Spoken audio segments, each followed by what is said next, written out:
আগের কথা। এক বনে বাস করত এক বাঘ। সে প্রতিদিন বড় বড় হরিণ শিকার করত আর বসে বসে মজা করে খেত। ওই বনে থাকতো এক শিয়াল। একদিন শিয়ালটি ঘুরতে ঘুরতে দেখলো একটি বাঘ বসে বসে একটি হরিণকে খাচ্ছে। ও বাবা, এদিকে আমি খাবার খুঁজে খুঁজে মরি, আর ওইদিকে দেখো বাঘ বাবাজি কি মজা করে হরিণ খায়।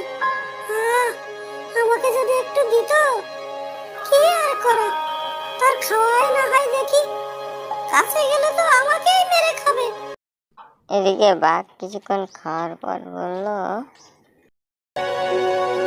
আহা, কি খেলো, কি স্বাদ! কিন্তু বাকিটুকু খাওয়ার আগে আমার একটু পানি খাওয়া দরকার। যাই, একটু পানি খেয়ে আসি। বাঘ পানি খেতে চলে গেল। ফেলে রাখা হরিণটিকে দেখে শিয়াল বলল, আরে, বাঘ মহাশয় মনে হয় চলে গেল, পেট মনে হয় ভরে গেছে। চাই বাকিটুকু আমি খাবার করি, একেই বলে কপাল। এই কথা বলে শিয়াল হরিণটিকে খাওয়া শুরু করলো। কিছুক্ষণ যাওয়ার পর বাঘ তার শিকারের কাছে ফিরে আসলো আর দেখলো একটি শিয়াল হরিণটিকে খাচ্ছে। তা দেখে বাঘটি বেজায় রেগে গেল। বলল, ওরে বদমাইশ শিয়াল, তুই আমার শিকারকে চুরি করছিস! দাঁড়া, তোর মাথাটা এখন আমি চিবাবো। বাঘকে দেখে শিয়াল ভয় পেয়ে গেল। সে বলল, মহারাজ, মহারাজ আমাকে মাফ করুন। আমি ভেবেছি আপনার খাওয়া শেষ। এই ভুল আর কোনোদিন হবে না। আমাকে মাফ করবেন, আমাকে মারবেন না। মাফ করুন মহারাজ। আরে বেটা, মহারাজ তো সিংহ, আমারে তেল দিস না। যাও, তুই আমাকে মহারাজ বলেছিস, ঠিক আছে, যা, তোকে একটা সুযোগ দিচ্ছি।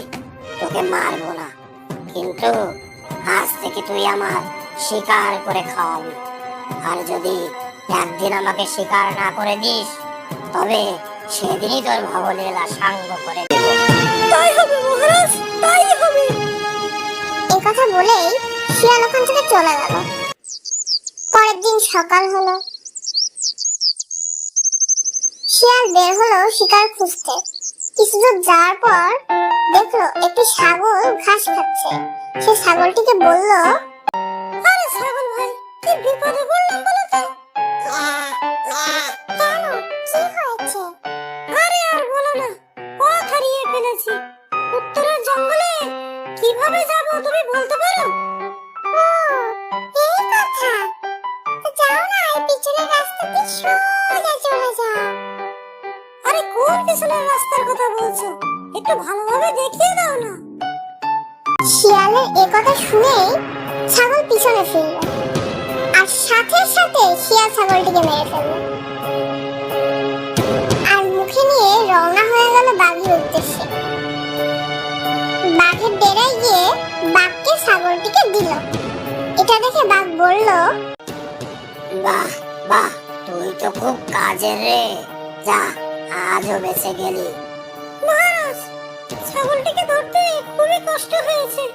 যদি দয়া করে আপনার খাবার থেকে আমাকে একটু দিতেন। কি বললি? হা, হা, হা, হা। আরে, তোর জীবনটাই দিয়েছি, এটাই কি যথেষ্ট না? এখন যা, ভাগ এখান থেকে, নাহলে আজকেই তোর মাথাটা মুড়ি ঘন্ট করে কিন্তু এর সাথে খেয়ে ফেলবো। কাল আবার আসিস। শিয়াল মন খারাপ করে ওখান থেকে চলে গেল। এরপর থেকে শিয়াল কোনোদিন মুরগি, কোনোদিন হাঁস, কোনোদিন কবুতর নিয়ে আসতে লাগলো। একদিন এমন ছোট ছোট শিকার দেখে বাঘ গেল বেজায় রেগে। সে শিয়ালকে বলল, এই বজ্জাত শিয়াল, তুই কি আমার সাথে মজা করছিস? এই ছোট ছোট শিকার খেয়ে কি আমার পেট ভরে রে? ক্ষুধার জ্বালায় আমার পেট জ্বলছে। না, আজ তোকেই খেয়ে ফেলি। আমাকে ক্ষমা করুন মহারাজ, আমি তো আপনার মতো অত শক্তিশালী নই। কিভাবে আপনাকে বড় শিকার করে খাওয়াবো বলুন? আমি অত কিছু জানি না, তোকে আজ শেষ সুযোগ দিচ্ছি। কাল যদি আমাকে বড় শিকার করে না দিতে পারিস তবে কাল তোকেই খাবো। যা এখন, যা আমার সামনে থেকে। বাঘের কথা শুনে শিয়াল ওখান থেকে চলে গেল। পরের দিন সকাল হলো, শিয়াল শিকার খুঁজতে বের হলো। কিছুদূর যাওয়ার পর সে বলল, কি যে এক মুশকিলে পড়লাম। আরে বাবা, আমি যদি বড় শিকার করতে পারতাম তবে বেটা তোর খাবার চুরি করে কি খেতাম। বড় শিকার এখন যে কোথায় পাবো। এমন সময় শিয়াল দেখলো একটা মস্ত হাতি তার সামনে মরে পড়ে আছে।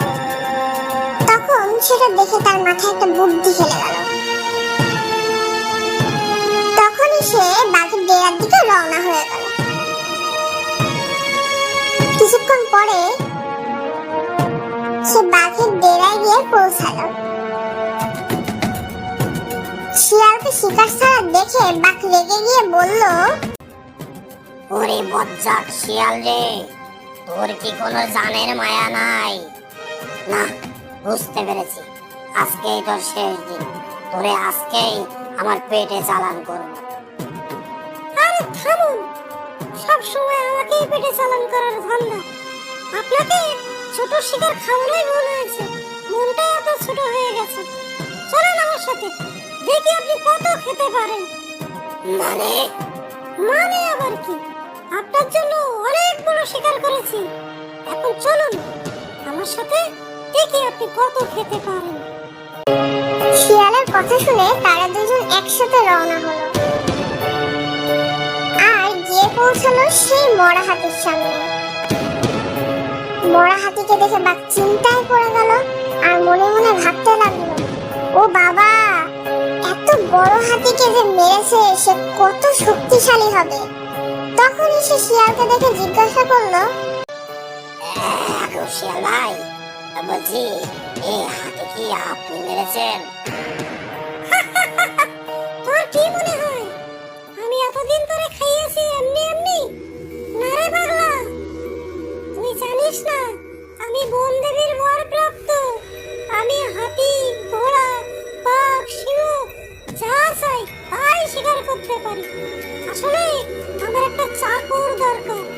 সেদিন আমার চাকর খুঁজতে বের হয়েছিলাম, তোকে দেখে আমার খুবই পছন্দ হয়েছিল। কিছুদিন তোকে পরীক্ষা করলাম। এখন বল, তুই কি আমার চাকর হবি নাকি হাতের মতো তোর একই ব্যবস্থা করবো? বোকা বাঘ তো শিয়ালের এমন কথা শুনে খুবই ভয় পেয়ে গেল। সে তখন ভয়ে ভয়ে শিয়ালকে বলল, আপনি কত মহান! আমি এখন যে বেঁচে আছি আপনার দয়, এর থেকে আর কি আমার বড় উপহার আছে বলুন। এখন আমাকে খেদমত করার একটা সুযোগ দিন জনাব, আমি ধন্য হই। এই কথা শুনে শিয়াল মুচকি হাসে। হ্যালো বন্ধুরা, কেমন আছেন? আশা করি সবাই ভালো আছেন। ভিডিওটা কেমন লাগলো কমেন্টে জানাবেন। ভালো লাগলে লাইক শেয়ার দিবেন আর এরকম ভিডিও পাওয়ার জন্য চ্যানেলটি সাবস্ক্রাইব